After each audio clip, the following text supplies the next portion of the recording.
নমস্কার সকলকে। আজকে আমরা নতুন একটা বিষয় নিয়ে চলে এসেছি, যেটা আহ, রবীন্দ্রনাথ ঠাকুরের আহ, শিক্ষা চিন্তা নিয়ে আমরা আলোচনা করব আজকে। তো তার আগে বলবো, শিক্ষাবিদ চ্যানেলে যারা এখনো পর্যন্ত সাবস্ক্রাইব করেননি অবশ্যই সাবস্ক্রাইব করুন এবং ভালো লাগলে লাইক করুন।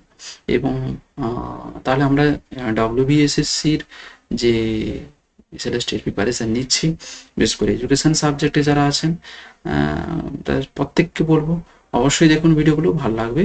এবং অবশ্যই চাইলে আলোচনা করুন, কমেন্ট বক্সে আলোচনা করুন। আমিও চাই যে বিভিন্ন বিষয়গুলো যদি বাকি থেকে যায় তাহলে অবশ্যই আপনারা আলোচনা করুন এবং সবাই মিলে সেগুলো শিখব। তাহলে 1861 সাল থেকে হচ্ছে ওনার, 1841 খ্রিস্টাব্দে জন্ম, 1941 সালে তিনি মারা যান। তো তার এই যে এই সময়ের মধ্যে উম, তার যে প্রায় 80 বছর থেকে 81 বছরের মধ্যে তার শিক্ষা চিন্তা আর মানে বাস্তব রূপ কিন্তু আমরা দেখতে পাই বিভিন্ন ক্ষেত্রে। তো আমরা জানি বিশ্বকবি রবীন্দ্রনাথ, বিশ্বকবি কেন বলা হয়, সকলে সমস্ত ক্ষেত্রে পরিচিত উনি। এবং তার সাথে সাথে তার জীবন দর্শন, তার শিক্ষা দর্শন এবং তার যে অবদান আমরা এখনো আজও পর্যন্ত উপলব্ধি করতে পারছি। তার জন্য মানে 1800 শতকের দিকে যে সমস্ত শিক্ষাবিদ বা ঋষিমণি এবং যাদেরকে আমরা পেয়েছি, তাদের অবদান কিন্তু অনস্বীকার্য। আমরা এখন বর্তমানে কতটা পাচ্ছি আমি জানি না। তো আহ, কিন্তু সেই সময় 1800 মানে 1800 শতকে, মানে 1800-র দিকে যে সমস্ত সময়গুলো, আমরা খুব ভালো ভালো মানুষ পেয়েছি যারা মানে আমাদের ভারতে শিক্ষার ক্ষেত্রে বিভিন্ন অবদান রেখে গেছেন।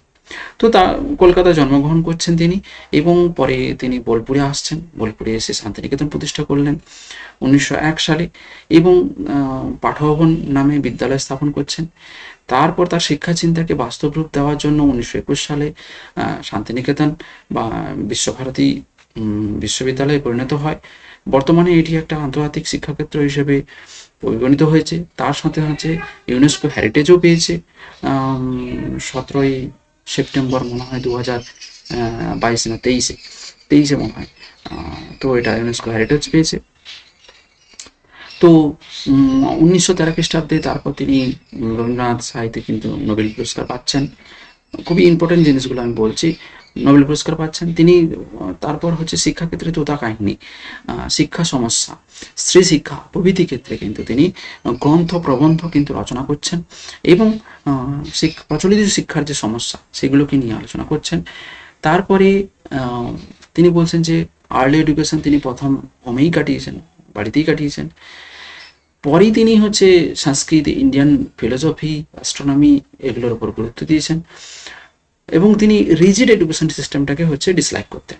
তার জন্য তিনি বলতেন যে gaining proficiency in English literature in England তিনি নিয়েছিলেন এবং আইডিয়ালিস্ট এবং নেচারালিস্ট হিসেবে তারা ওনাকে জানি। তাহলে ওনার যে জীবন দর্শন, বিশেষ করে তিনি যেটা বলছেন যে সত্য শিব সৌন্দর্যের পূজারী ছিলেন তিনি। তিনি মনে করতেন যে সৃষ্টির মূলে আছে একজন সর্বব্যাপী আধ্যাত্মিক শক্তি। তো সেই আধ্যাত্মিক শক্তির মূল উৎস কি, কোথায়? উপনিষদ। তাহলে প্রকৃতির সঙ্গে মানুষের যে সম্পর্ক তিনি বিশেষভাবে উপলব্ধি করেছিলেন এবং সকল মানুষের তার চোখে কিন্তু সমান ছিল। তিনি কখনো হচ্ছে জাতপাতের কিন্তু তিনি বিবেচনা করেননি। তিনি মানবপ্রেমী, মানে মানুষকে ভালোবাসতেন। মানুষের মনের কথা তিনি তার মধ্যে পদ্মে বিভিন্নভাবে কিন্তু তুলে ধরেছেন এবং প্রকৃতির পূজারী ছিলেন নয়, শুধু নয়, তাকে মানবতার পূজারী বলা যায়। বোঝা গেল? তাহলে এডুকেশনাল ফিলোসফিতে আমরা যদি দেখি তাহলে relation between man and nature, তাহলে মানুষ এবং প্রকৃতির মধ্যে সমন্বয় সাধন করার চেষ্টা করেছেন এবং ই মোর এম্পাসিস অন ইন্ডিয়ান কালচারের উপর বেশি গুরুত্ব দিচ্ছেন। হারমোনি উইথ অল থিংস, হারমোনিটা কোথায় আসবে?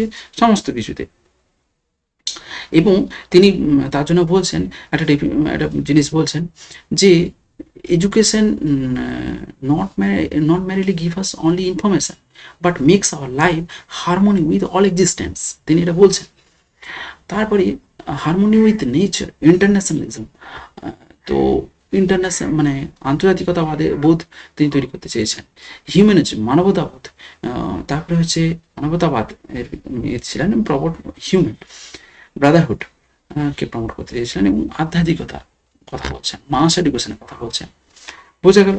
তাহলে তার যে হচ্ছে শিক্ষা চিন্তা মানুষ ও প্রকৃতির সঙ্গে নিবিড় সম্পর্কের দিক থেকে শুরু করে ভারতীয় সংস্কৃতির যে শিক্ষা চিন্তাকে ভারতীয় সংস্কৃতিকে বাস্তব রূপদান এবং পাশ্চাত্য দেশগুলি থেকে বিজ্ঞানের যে জ্ঞান ভাণ্ডার ভারতে এসেছে, রবীন্দ্রনাথ তার প্রতি শ্রদ্ধা ছিলেন এবং মানবপ্রেম এবং তার সঙ্গে সঙ্গে স্বাধীনতা, মানে কাজের অবাধ, যদি আমরা শিশুকে কাজের অবাধ স্বাধীনতা দিই তাহলে শৃঙ্খলা রক্ষার কোনো সমস্যা থাকবে না। তাই মা তার চিন্তা ও বিচার ও শক্তির উন্নতি ঘটাক, এ কথা কিন্তু দৃঢ়ভাবে তিনি বিশ্বাস করেছিলেন। আত্মশক্তি, সৌন্দর্যানুভূতি বিকাশ ঘটাবে, স্ত্রী শিক্ষা, নারী শিক্ষার প্রসার ঘটাতে হবে, নারী পুরুষের সমান অধিকারের কথা তিনি বলছেন, যে সকলের সমান অধিকার বা সকলের সমান শিক্ষা নেবে। তার জন্য তিনি বলছেন জনশিক্ষার কথা। রবীন্দ্রনাথ বুঝতে পেরেছিলেন যে ভারতে বহু জনসাধারণ মানে শিক্ষার মানে আলোকে থেকে বঞ্চিত। তার জন্য হচ্ছে শিশুর শিক্ষা হবে তার পরিবার থেকে। গ্রামের হচ্ছে গ্রন্থাগারগুলিকে জনশিক্ষা প্রসারের এক অন্যতম মাধ্যম হিসেবে গড়ে তুলেছিলেন এবং জনশিক্ষা প্রসারের কথা ভেবেছিলেন এবং রবীন্দ্রনাথ জাতিকে সচেতন করে গড়ে তোলার জন্য আহ্বানও করেছিলেন। তার জন্য তিনি উপলব্ধি করেছিলেন যে শিক্ষাই হচ্ছে ব্যক্তির মধ্যে চেতনা নিয়ে আসবে, তার জন্য তার দিকে গুরুত্ব দিতে হবে। তার জন্য শিক্ষার লক্ষ্য সম্পর্কে আলোচনা করতে গিয়ে তিনি বলছেন শিক্ষা হবে বৈধিক বিকাশের শিক্ষা, অর্থাৎ যে শিক্ষা আমাদের হচ্ছে বুদ্ধিবৃত্তিকে জাগ্রত করবে, যে শিক্ষা আমাদেরকে সক্রিয় করে তুলবে এবং মনকে অবুদ্ধির প্রভাব থেকে মুক্ত করে মানে সেই একটা আলোকের পথে নিয়ে আসবে, দুর্গতির অবসান ঘটাবে। দৈহিক যে বিকাশ, অর্থাৎ দৈহিক স্বাস্থ্যের দিকে নজর দিতে হবে, মানে খেলাধুলা, গানের, এগুলো দিকে নজর দিতে হবে। মোরাল এবং স্পিরিচুয়াল ডেভেলপমেন্ট, অর্থাৎ সর্বব্যাপী যে পরম সত্তা রয়েছে তিনি সেটা উপলব্ধি করেছিলেন। তাই আধ্যাত্মিক ও নৈতিক মূল্যবোধের সৃষ্টি করতে গিয়ে শান্তিনিকেতনের শিক্ষা পরিকল্পনায় প্রাধান্য পেয়েছে, অর্থাৎ ঈশ্বরের কাছে তিনি সম্পূর্ণ আত্মসমর্পণ করেছেন। তিনি বলছেন তিনি একটা কথা বলছেন যে তিনি বলছেন আমার মাথা নত করে দাও হে তোমার চরণ ধুলার তলে, আমার মাথা নত করে দাও হে তোমার চরণ ধুলার তলে। তাহলে তলে তো এই যে জিনিসগুলো তিনি বলছেন এগুলোর মাধ্যমে তার যে নৈতিকতা, তার মধ্যে যে আধ্যাত্মিকতার দিকে কতটা গুরুত্ব দিচ্ছেন তা ভালো করেই বোঝা যায়। তারপরে সোশ্যাল ডেভেলপমেন্ট, সামাজিক গুণাবলীর বিকাশ, যেমন শিশুকে ভ্রাতৃত্ববোধ, সামাজিকতা বোধে শিক্ষা দিতে হবে। ব্যক্তিকে বিকাশের সাথে সাথে সামাজিক যে বোধ রয়েছে তার দিকে গুরুত্ব দিতে হবে। এবং কারিকুলাম কেমন হবে, পাঠ্যক্রম হবে, তিনি শিক্ষা মাতৃভাষাকে বলেছেন যে মাতৃদুগ্ধ সম। তো শিক্ষার্থী যাতে ভারতীয় সংস্কৃতির সাথে পরিচিত হতে পারে তার জন্য তিনি মানে পাঠ্যক্রম স্বদেশের ইতিহাস আমাদের পড়া উচিত, নিজেরই ইতিহাস এবং সঙ্গীত, শিল্পকলা, নৃত্যগীত এইগুলো নিয়ে আলোচনা করা উচিত, পল্লী উন্নয়ন নিয়ে আলোচনা করা উচিত। যার জন্য আমরা দেখতে পাই শান্তিনিকেতনে পল্লী উন্নয়নের কতটা, শ্রীনিকেতনে বিশেষ করে আমরা দেখতে পাই কতটা তার প্রাধান্য পেয়েছে। এবং রবীন্দ্রনাথ ঠাকুরের যে শিক্ষা পদ্ধতির মধ্যে আমরা যে স্বাধীনতা মানে শিক্ষণ পদ্ধতির ক্ষেত্রে আমরা দেখতে পাই। এই যে এগুলো বললাম যে কারিকুলামে rural development, linked with Indian culture, economic, intellectual, aesthetic বিষয়গুলোকে গুরুত্ব দিতে হবে। মেথড অফ এডুকেশনে তিনি অপোজ করছেন যে ডাল মেথডকে, মোর এঙ্গেজিং মেথডকে তিনি বেশি গুরুত্ব দিয়েছেন। সক্রিয়তা ভিত্তিক, অর্থাৎ ফলমূল পড়া, বাগান পরিচর্যা, সাঁতার কাটা ইত্যাদি জিনিসের উপর কিন্তু তিনি গুরুত্ব দিচ্ছেন। হিউরিস্টিক মেথডের উপর গুরুত্ব দিচ্ছেন, ভ্রমণের সাহায্যে শিক্ষার উপর গুরুত্ব দিচ্ছেন। বোঝা গেল? তারপরে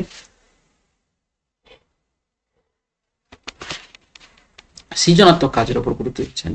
ফিল্ড ট্রিপ, ভ্রমণের মাধ্যমে শিক্ষা, অর্থাৎ তিনি আগ্রহী ছিলেন ভ্রমণের মাধ্যমে মুক্ত প্রকৃতির সঙ্গে এবং সমাজের মধ্যে প্রত্যক্ষ সংযোগ ঘটে, যাতে পর্যবেক্ষণের মধ্যে দিয়ে শিশুকে যে মানে অভিজ্ঞতার যে লাভ, মানে বিদ্যালয়ের বহু কক্ষে মানে বদ্ধ না থেকে একটা উন্মুক্ত হয়ে শিক্ষা নেওয়ার কথা বলছেন তিনি। তার জন্য তিনি ভ্রমণ ভিত্তিক শিক্ষার কথা বলছেন, ডিসিপ্লিনের কথা বলছেন, স্ট্রিক্ট ডিসিপ্লিনের কথা তিনি বলছেন, সিম্প্যাথি ফর দ্য চাইল্ড, তারপরে সেলফ ডিসিপ্লিনের কথা বলছেন, এমফাসিস অন দ্য ফ্রিডম, স্বাধীনতা দাও, ব্রহ্মচর্য ব্রহ্মচর্য প্রিন্সিপাল পালনের কথা বলছেন। এবং তিনি যে শান্তিনিকেতনের কথা বলছেন, যে শান্তিনিকেতনের কথা যদি বলি, হ্যাঁ আরেকটা জিনিস থেকে গেছে শান্তিনিকেতনের প্রকৃতির করে শিক্ষা, সেগুলো নিয়ে আমরা আলোচনা করব। Role of teacher, love and অ্যাফেকশনের কথা বলছেন, ইনার চাইল্ড কানেকশানে মানে ভেতরে যাতে কানেকশন করতে পারে, লার্নিং অ্যান্ড টিচিং এর কথা বলছেন, ফোস্টারিং দ্য ক্রিয়েটিভিটির কথা বলছেন, সাম রিটেন বুকস, কতগুলো বইয়ের কথা তিনি বলছেন, গীতাঞ্জলি, কাবুলিওয়ালা, চোখের বালি, নৌকাডুবি, চতুরঙ্গ, তারপরে হচ্ছে দ্য লিটিল বিগ ম্যান, শেষের কবিতা, এবং তার সঙ্গে আরো শিক্ষা সম্পর্কে রয়েছে শিক্ষা বলে একটা তিনি তাঁর লেখা রয়েছে। তো এগুলো খুব ইম্পর্টেন্ট জিনিস। এগুলো হচ্ছে খুব যে গীতাঞ্জলি, কাবুলিওয়ালা, চোখের বালি, নৌকাডুবি, চতুরঙ্গ, দ্য লিটিল বিগ, শেষের কবিতা, শিক্ষা, শিক্ষা আবরণ, এই যে জিনিসগুলো, তারপরে বিভিন্ন রয়েছে যে হচ্ছে আর একটা কি ছিল ভুলে গেছি এই মুহূর্তে। তো এরকম অনেক ধরনের বই রয়েছে, ঠিক আছে। তো সবটা আমি লিখিনি, তো আপনারা যদি চান মনে করতে পারেন ওইগুলো আলাদা করে। শান্তিনিকেতনে যদি আমরা কথা বলি, তাহলে বোলপুরে যখন তিনি 1901 সালে রবীন্দ্রনাথ ঠাকুর শান্তিনিকেতন প্রতিষ্ঠা করলেন, তো এই শিক্ষা প্রতিষ্ঠান স্থাপনের পেছনে ছিল ভারতের আশ্রমিক শিক্ষার পুনঃপ্রতিষ্ঠা, অর্থাৎ আশ্রমিক শিক্ষার প্রেরণা, পুনঃপ্রতিষ্ঠার প্রেরণা। সেখানে প্রকৃতির কোলে শিক্ষার কথা বলছেন, প্রকৃতির কোলে তিনি শিক্ষার্থীকে আবদ্ধ না রেখে কখনোই প্রকৃতির কোলে শিক্ষার দেওয়ার কথা বলছেন, যেটা আমরা ভালো করে দেখতে পাই। তার প্রতিফলন কিন্তু পাঠভবন থেকে শুরু করে প্রত্যেকটা ভবনে আমরা বিভিন্নভাবে আমরা দেখতে পাই। তো অবাধ স্বাধীনতার কথা বলছেন, ইচ্ছা শক্তিকে ঘুরে বেড়াতে, শিক্ষার্থীদের ইচ্ছা মতো ঘুরে বেড়াতে, খেলাধুলা করার জন্য তিনি গুরুত্ব দিচ্ছেন, সাম্যের উপর গুরুত্ব দিচ্ছেন, সরল জীবনযাপনের উপর গুরুত্ব দিচ্ছেন, গৃহ পরিবেশে শিক্ষার কথা, এখানে থেকে শিক্ষার কথা, ভারতীয় কৃষ্টি আধ্যাত্মিকতার প্রতি গুরুত্ব দিচ্ছেন, প্রাচীন যে তপবন কেন্দ্রিক যে শিক্ষা অবস্থা তার উপর গুরুত্ব দিচ্ছেন শান্তিনিকেতনের, অর্থাৎ ফ্রিডম উইথ নেচার, ঠিক আছে। তো ইকুয়ালিটি, হোম এনভায়রনমেন্টের উপর গুরুত্ব দিচ্ছেন, ইন্ডিয়ান কালচার এবং স্পিরিচুয়ালিটি, মাদার টাঙ্গের উপর গুরুত্ব দিয়ে এখানে শিক্ষার কথা বলছেন, আর্ট ক্রাফট বেসড এডুকেশন, যেটা আমরা দেখতে পাই যে বিনয় ভবনে এডুকেশন ডিপার্টমেন্টে কিন্তু এর বিভিন্ন ভাবে আমরা দেখতে পাই, তার সঙ্গে সঙ্গে কলা ভবনে আমরা দেখতে পাই, ঠিক আছে। এর মানে যে আর্ট ক্রাফট ভিত্তিক বিভিন্ন এরকম পাঠভবনেও অনেক স্টুডেন্টদের হচ্ছে ছোট থেকেই শেখানো হয়। তো বিভিন্ন ধরনের সহপাঠক্রমিক কার্যাবলী, মাতৃভাষার মাধ্যমে যে শিক্ষা, সময় তালিকা ভিত্তিক শিক্ষা, তারপরে শিল্পভিত্তিক শিক্ষা, ঠিক আছে। তো এইগুলো হচ্ছে যার ব্যাপক প্রতিফলন ঘটে। গান্ধীজি যখন হচ্ছে গান্ধীজির বেসিক এডুকেশনে গিয়ে সেগুলো প্রতিফলন ঘটে, এবং তার ভিত্তিতে বিভিন্ন ধরনের পলিসিও হয়, ঠিক আছে। পল্লী উন্নয়ন, অর্থাৎ পল্লী উন্নয়নকে কাজকে মাথায় রেখে হচ্ছে গুরুত্ব দেওয়ার কথা বলেছেন, সমাজ সেবার কথা বলছেন। বিশ্বভারতী তিনি আমরা দেখতে পাই বিভিন্ন ধরনের ভবনের গড়ে তোলা হয়েছিল, কোনটা টিচার ট্রেনিং এর জন্য, কোনটা হচ্ছে উচ্চশিক্ষার জন্য, কোনটা পল্লী উন্নয়নের জন্য, কোনটা চারুকলার জন্য, কোনটা শিল্পের জন্য, এবং বিভিন্ন ধরনের ভবনগুলো যে 12টা 13টা ভবন রয়েছে সেগুলো কোনটা সঙ্গীতের জন্য, কোনটা ভাষার জন্য, বিভিন্ন ভাষার জন্য, তো এগুলোর জন্য তুলে ধরা হয়। এবং যার শিক্ষাগত গুরুত্ব যদি আমরা দেখতে পাই, আধ্যাত্মিকতার, বিজ্ঞান ও সমন্বয় সাধনের ক্ষেত্রে তিনি গুরুত্ব দিয়েছেন। তার সঙ্গে সঙ্গে আর একটা কি, যে শিক্ষার ব্যবস্থা শৃঙ্খলার ক্ষেত্রে তিনি গুরুত্ব দিয়েছেন, শিক্ষক শিক্ষার্থীর সম্পর্ক, মানে এখানে যেটা বলা হয় দাদা হিসেবে ডাকা হয়, সেই নিজের আপন করে নেওয়ার মতো একটা ব্যাপার থাকে, অর্থাৎ আপন মনে করে নিজে এক্সপ্রেস করো, এমনটা নয় যে কিন্তু বোধ কোনো কিন্তু না রেখে মানে ফ্রিলি এক্সপ্রেস করো। বিভিন্ন ভবন প্রতিষ্ঠার ক্ষেত্রে কিন্তু গুরুত্ব দিচ্ছেন, শিক্ষার মাধ্যমের ক্ষেত্রে গুরুত্ব দিচ্ছেন। তারপরে হচ্ছে শিক্ষার ক্ষেত্রে হচ্ছে বৃত্তির প্রতি গুরুত্ব দিচ্ছেন উন্নয়নের জন্য বিশ্ববিদ্যালয়।